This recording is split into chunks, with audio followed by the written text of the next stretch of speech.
Assalamualaikum warahmatullahi wabarakatuh. Alhamdulillah. Alhamdulillahi rabbil alamin wa bihi nasta'in ala umurid dunya waddin. Salatu wassalamu ala imamil anbiya'i wal muttaqin sayyidina wa habibina wa syafi'ina wa maulana Muhammadin wa ala alihi wa sahbihi ajma'in. Allahumma salli wa sallim ala sayyidina Muhammadin miftahi babi rahmatillah adada ma fi ilmillah salatan wa salaman daimaini bidawami mulkillah wa ala alihi wa sahbihi wa mawalah la hawla wa la quwwata illa billah. Hadirin jamaah yang mudah-mudahan dimuliakan oleh Allah Subhanahu wa taala. Sebelum kita mulai pengajian kita pada siang hari ini, marilah kita buka dengan membacakan Ummul Quran suratul Fatihah. Kita minta kepada Allah dengan keberkahan, dengan kemuliaan yang ada dalam suratul Fatihah. Mudah-mudahan Allah Subhanahu wa taala jadikan kita orang-orang yang mencintai ilmu dan bertambah pula kualitas keilmuan kita, sehingga dengan ilmu yang kita miliki kita senantiasa mendekatkan diri kita kepada Allah Subhanahu wa taala. Yang kedua, kita minta kepada Allah dengan keberkahan suratul Fatihah, mudah-mudahan guru-guru kita, orang tua kita senantiasa diberikan kesehatan oleh Allah Subhanahu wa taala. Adapun mereka yang telah berpulang kepada Allah, kita berharap mudah-mudahan kubur mereka dijadikan raudhah min riyadil jannah.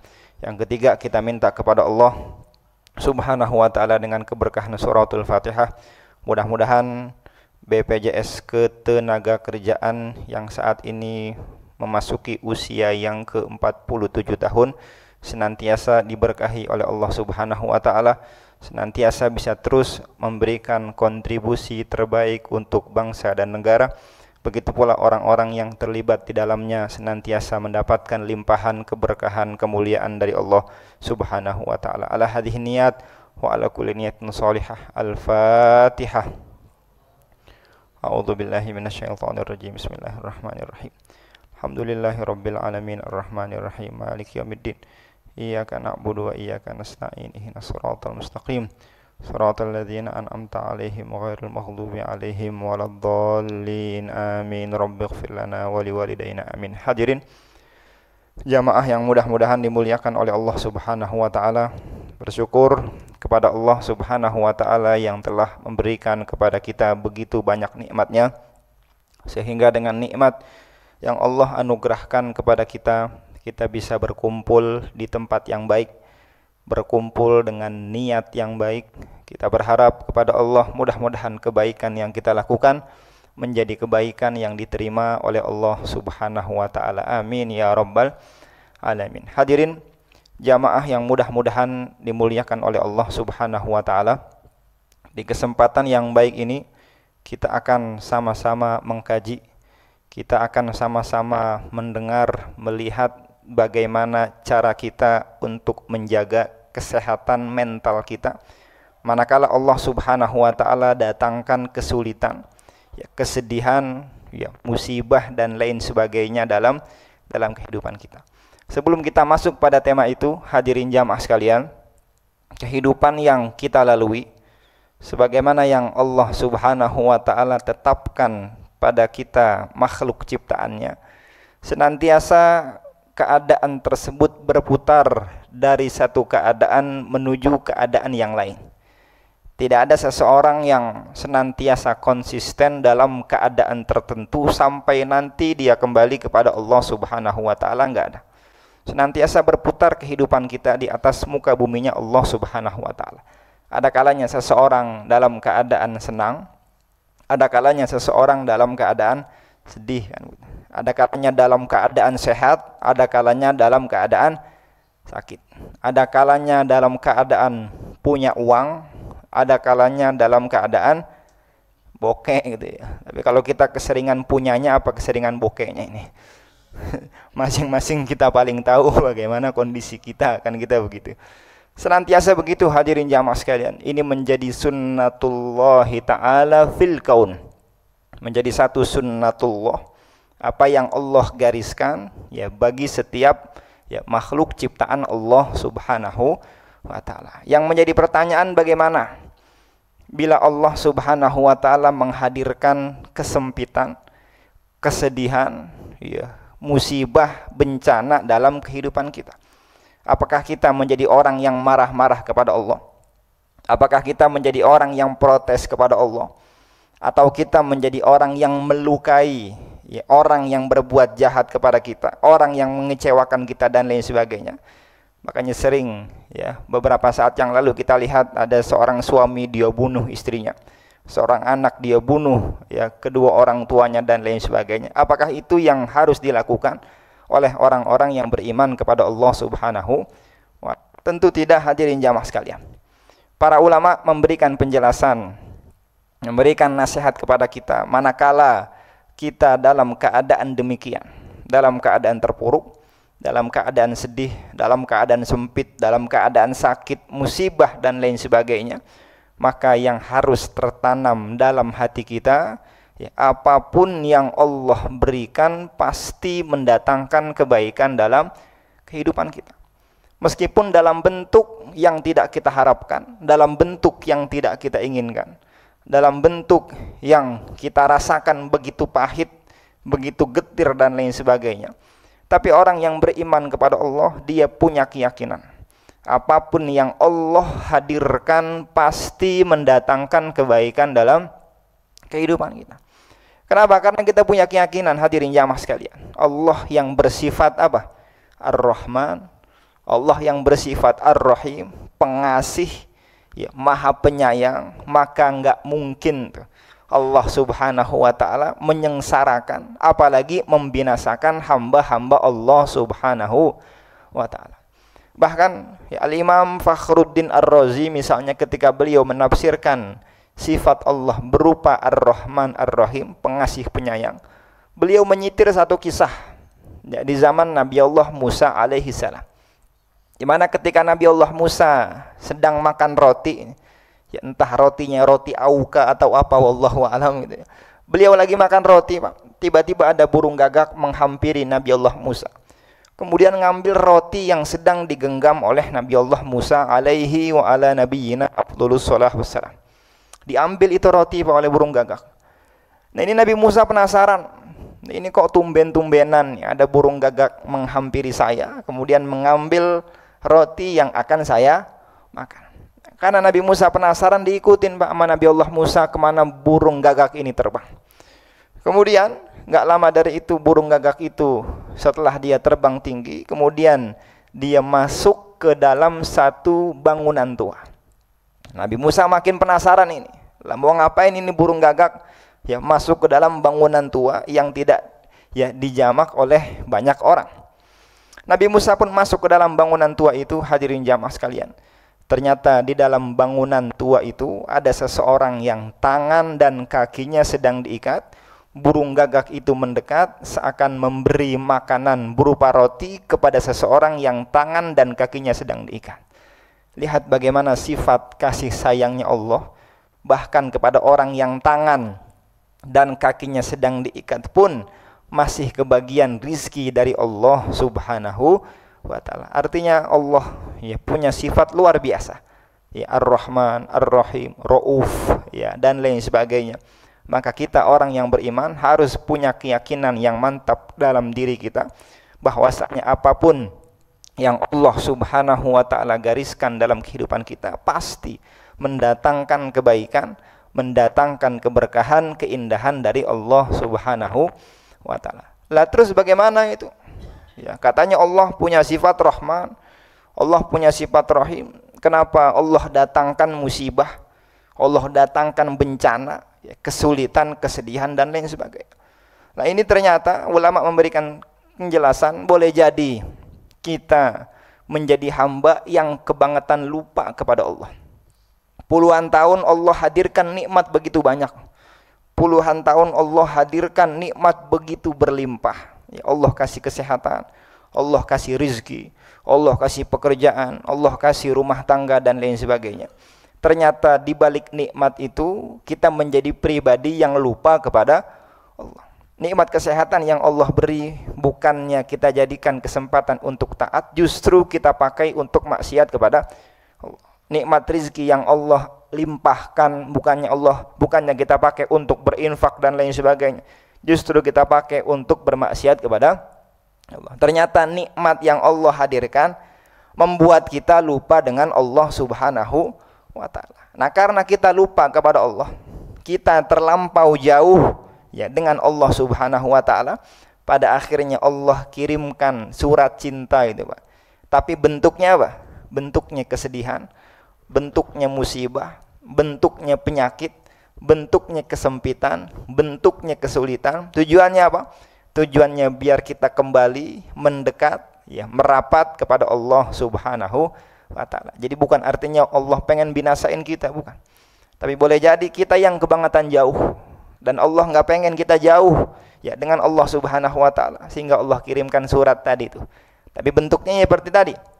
Bentuknya sesuatu yang mungkin tidak kita harapkan, tapi ternyata di balik itu Allah menginginkan agar kita kembali ya menjadi hamba-hambanya yang mendekatkan diri kepada Allah Subhanahu wa ta'ala. Makanya ketika satu pesawat terbang ya, dalam perjalanannya nggak dihadapkan dengan permasalahan apapun. Kita ada di dalam pesawat itu, kebetulan dapat kursi bisnis kelas gitu misalnya, kursinya nyaman, empuk, makanan dihidangkan begitu variatif, cuaca juga bagus, perjalanan juga aman. Kira-kira apa yang kita lakukan di atas pesawat itu, hadirin jamaah sekalian? Mungkin kita lebih banyak ngabisin waktu kita buat nonton gitu ya, buat ya dengerin musik, ya buat ngobrol, atau buat tidur kan. Ada kira-kira yang dalam kondisi itu baca Quran? Ya, kira-kira baca Quran apa enggak itu kita ya? Ya, mungkin baca koran kayak gitu. Ya, kenapa? Karena kondisinya mungkin nyaman. Ya, kursinya empuk, ya, cuaca bagus dan lain sebagainya. Tapi ketika keadaannya berbalik, hadirin jamaah sekalian, ya, dalam perjalanan pesawat tersebut ya menghadapi cuaca ekstrim, ya, turbulensi dan lain sebagainya, sehingga perjalanannya nggak lagi stabil gitu. Ya, stabil tiba-tiba turun, naik lagi, kanan, kiri dan lain sebagainya. Apakah dalam kondisi itu kita masih bisa nonton film gitu? Enggak. Apakah kita masih bisa tidur gitu? Enggak. Pasti siapapun orang yang ada dalam pesawat itu akan sibuk berzikir kepada Allah, istighfar kepada Allah, ya, minta tolong, minta ampun kepada Allah Subhanahu wa ta'ala. Sama kehidupan kita pun demikian, hadirin jamaah sekalian. Mungkin nikmat yang Allah hadirkan ternyata membuat kita lupa kepada Allah. Pada akhirnya Allah datangkan kesulitan, Allah datangkan kesedihan. Tujuannya biar kita kembali ya, untuk mendekat kepada Allah Subhanahu wa ta'ala. Nah, itu yang pertama, hadirin jamaah sekalian. Cara untuk kita menjaga kesehatan mental kita. Manakala Allah datangkan musibah dalam kehidupan kita, kita sebagai orang yang beriman kepada Allah harus punya keyakinan bahwasanya apapun yang Allah hadirkan, meskipun dalam bentuk yang tidak kita inginkan, pasti cepat atau lambat mendatangkan kebaikan dari Allah Subhanahu wa ta'ala. Seperti kisah yang viral beberapa saat yang lalu, video yang viral beberapa saat yang lalu, di mana salah seorang penjual es teh ya, mungkin beliau kala itu amat sangat ya terpukul, ya direndahkan, ya dihina ya oleh orang-orang yang ada pada saat itu, diketawain. Ini mungkin satu hal yang berat yang beliau rasakan ya, manakala Allah hadirkan musibah dalam kehidupan dia. Tapi lihat apa yang terjadi setelah itu, hadirin jamaah sekalian. Di balik dia direndahkan, ya, dikucilkan dan lain sebagainya, enggak lama dari itu, kurang dari 1 kali 24 jam orang datang berduyun-duyun untuk memberi bantuan kepada orang tersebut. Ada yang ngasih hadiah umroh, ya, bahkan bukan cuma buat dia, sekeluarganya pun diberangkatin umroh. Anaknya dikasih beasiswa. Ada yang menggalang dana, ya, kumpul sekian puluh juta, bahkan sampai kabar terakhir ya sudah sampai ya ratusan juta, ya entah berapa, wallahu a'lam. Artinya hadirin jamaah sekalian, meskipun di awal pahit gitu ya, di awal pedih ya, di awal tidak dia inginkan, tidak dia harapkan, tapi manakala dia menjadi orang yang beriman kepada Allah, yakin kepada Allah, di balik musibah pasti ada kebaikan. Ternyata benar, hadirin jamaah sekalian, Allah hadirkan hadiah begitu indah, Allah anugerahkan kebahagiaan begitu luar biasa, dia diangkat derajatnya oleh Allah Subhanahu wa taala. Sehingga yang pertama yang harus kita lakukan manakala Allah datangkan musibah, kesulitan, kesedihan dan lain sebagainya, kita punya keyakinan apapun yang Allah berikan pasti mendatangkan kebaikan, dan setelah itu akan ada kado indah yang diberikan oleh Allah untuk orang-orang yang yakin dengan Allah Subhanahu wa taala. Itu yang pertama. Yang kedua, kata para ulama, manakala kita ingin menjaga kesehatan mental kita, kesehatan jiwa kita, manakala kita berada dalam keadaan terpuruk, pondasi paling utama setelah tadi kita punya keyakinan yang mantap kepada Allah, maka hati kita harus senantiasa diisi untuk terus berzikir kepada Allah, ingat kepada Allah, terpaut dengan Allah Subhanahu wa taala. Karena zikir itulah, hadirin jamaah sekalian, yang kemudian membuat kita bisa lebih tenang ketika Allah Subhanahu wa taala datangkan kesulitan, kesedihan dalam kehidupan kita. Nah, ini yang bilang Allah Subhanahu wa taala. Apa kata Allah dalam Al-Qur'an? Ala bidzikrillahi tatmainnul qulub. Ketahuilah, dengan zikir kepada Allah, ingat Allah, terpaut dengan Allah, itu yang kemudian membuat hati kita lebih tenang, lebih damai manakala Allah Subhanahu wa taala datangkan kesulitan dalam kehidupan kita. Saya teringat, hadirin jamaah sekalian, di mana putri baginda Nabi besar Muhammad sallallahu alaihi wasallam yang bernama Fatimah Az-Zahra, beliau hidup penuh dengan kesederhanaan bersama dengan sang suami, yaitu Al-Imam Ali bin Abi Thalib. Hidup penuh dengan kesederhanaan, hadirin jamaah sekalian. Bahkan seringkali Fatimah dan Ali, kalau kata orang kita ini, dapurnya enggak ngebul ini. Enggak ada yang bisa dimasak, enggak ada yang bisa dikonsumsi oleh Ali dan Fatimah, padahal ia adalah putri baginda Nabi besar Muhammad sallallahu alaihi wasallam. Ali bin Abi Thalib kala itu berpikir kepada istrinya dengan mengatakan, wahai Fatimah, sudah sekian hari tidak ada makanan yang bisa kita konsumsi. Kalau kau berkenan, datanglah ke rumah ayahmu, yaitu Rasulullah sallallahu alaihi wasallam. Datang ke rumah Rasulullah. Kali-kali ini ada makanan yang bisa kita konsumsi setelah sudah sekian hari kita tidak makan. Nah, ketika Ali menyarankan akan hal yang demikian, Fatimah binti Rasulullah pun bergegas menuju rumah Rasulullah sallallahu alaihi wasallam. Berangkat Fatimah ke rumah Rasulullah sallallahu alaihi wasallam dengan niatan mendapatkan makanan dari Rasulullah sallallahu alaihi wasallam. Sampai di rumah Rasulullah, beliau ceritakan, beliau ungkapkan apa yang menjadi keinginannya. Sudah sekian hari tidak makan dan lain sebagainya. Ketika disampaikan akan hal yang seperti itu, Rasulullah pun menjawab dengan mengatakan, saya pun sudah sekian hari belum makan, kata Rasulullah sallallahu alaihi wasallam. Jadi beliau seorang nabi, seorang rasul, manusia terbaik, kekasih Allah, tapi ternyata sudah sekian hari beliau enggak makan. Kalau kita umatnya bagaimana ini, Pak? Alhamdulillah, tadi pagi udah makan bubur kan begitu. Siang udah makan lain lagi. Nanti malam pun demikian. Alhamdulillah, rizki berlimpah dalam kehidupan kita. Tapi ternyata Rasulullah pun sudah sekian hari belum makan. Tapi Rasulullah sampaikan kepada Fatimah, kalau engkau memang butuh makanan, pas banget ini. Baru saja ada salah seorang sahabat datang ke rumah saya membawakan 5 ekor anak kambing. Tapi kata Rasulullah, sebelum saya kasih 5 ekor anak kambing ini, saya mau kasih tawaran kepada anda, kata Rasulullah. Wahai Fatimah, saya mau kasih tawaran kepada anda 2 hal. Engkau menginginkan 5 ekor anak kambing, atau 5 zikir yang baru saja diajarkan malaikat Jibril kepada saya. Nah, kalau kita yang di posisi itu, kira-kira yang kita ambil apa ya, Pak? Jelas kita mah langsung aja anak kambing. Kita pengen yang real, yang pasti-pasti, yang nyata depan mata kita. Nah, tapi ini tidak terjadi pada Fatimah binti Rasulullah sallallahu alaihi wasallam. Seseorang yang sudah ditempa dengan tarbiyah Muhammadiyah, dengan pendidikan Rasulullah sallallahu alaihi wasallam. Beliau justru memilih 5 zikir yang baru saja diajarkan malaikat Jibril kepada Rasulullah sallallahu alaihi wasallam. Karena Fatimah paham, Pak, Kalau yang saya ambil hanya sebatas makanan berupa 5 ekor kambing, makanan habis, musibah datang lagi, hati tidak terisi, boleh jadi akan terus ya menjadi hamba yang mengeluh kepada Allah Subhanahu wa taala. Tapi kalau yang saya ambil itu zikir yang masih anget nih, baru diajarkan malaikat Jibril kepada Rasulullah, boleh jadi itu jadi bekal saya.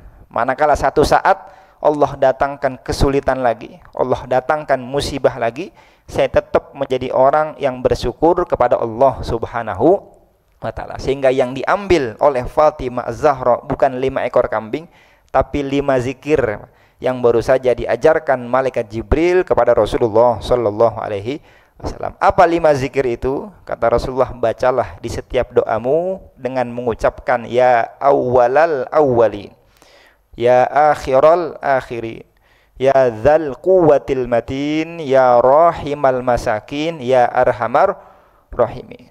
Ya, silakan Bapak nanti cek di Google ya, doa Rasulullah untuk Fatimah Az-Zahra. Kata para ulama, siapa orang yang baca 5 zikir ini sebelum dia minta kepada Allah, jadi sebelum dia doa kepada Allah dengan berbagai macam harapan yang ingin dia panjatkan, dia awali dengan ini, ya awwalal awwalin, ya akhiral akhirin, wahai Allah zat yang maha awal, ya akhiral akhirin, zat yang maha akhir, bahkan tiada akhir bagi Allah Subhanahu wa taala, ya dzal quwwatil matin, wahai zat yang maha perkasa, ya rahimal masakin, wahai zat Tuhan yang amat pengasih bagi orang-orang yang membutuhkannya, ya arhamar rahimin, wahai Tuhan yang maha pengasih lagi maha penyayang. Siapa orang memulai doanya dengan membaca 5 zikir ini, itu seakan arsy terbuka, kemudian doanya langsung sampai kepada Allah Subhanahu wa taala. Nah, dari sini kita paham hadirin jamaah sekalian, karena yang diajarkan oleh Rasulullah itu zikir, dan yang diambil oleh Fatimah pun zikir kepada Allah, ini menjadi pertanda kalau zikirlah ya menjadi solusi utama untuk kita menjaga kesehatan mental kita manakala Allah datangkan kesedihan dalam kehidupan kita. Karena sejatinya hadirin, kalau kita renungi lebih dalam lagi, ketika Allah datangkan musibah, kesedihan, sejatinya yang besar itu ya bukan masalahnya, tapi yang jadi permasalahan hati kita yang kecil gitu ya, mental kita yang tidak sehat, dada kita yang tidak lapang, sehingga kita menganggap musibah yang kecil pun begitu berat dalam kehidupan kita. Padahal musibahnya nggak gede-gede banget, ya cuma belum bayar token 2 bulan kan begitu. Tapi dia menganggap dia menjadi orang yang paling sengsara, ya paling sedih, paling ya dapat bencana, ya dan lain sebagainya.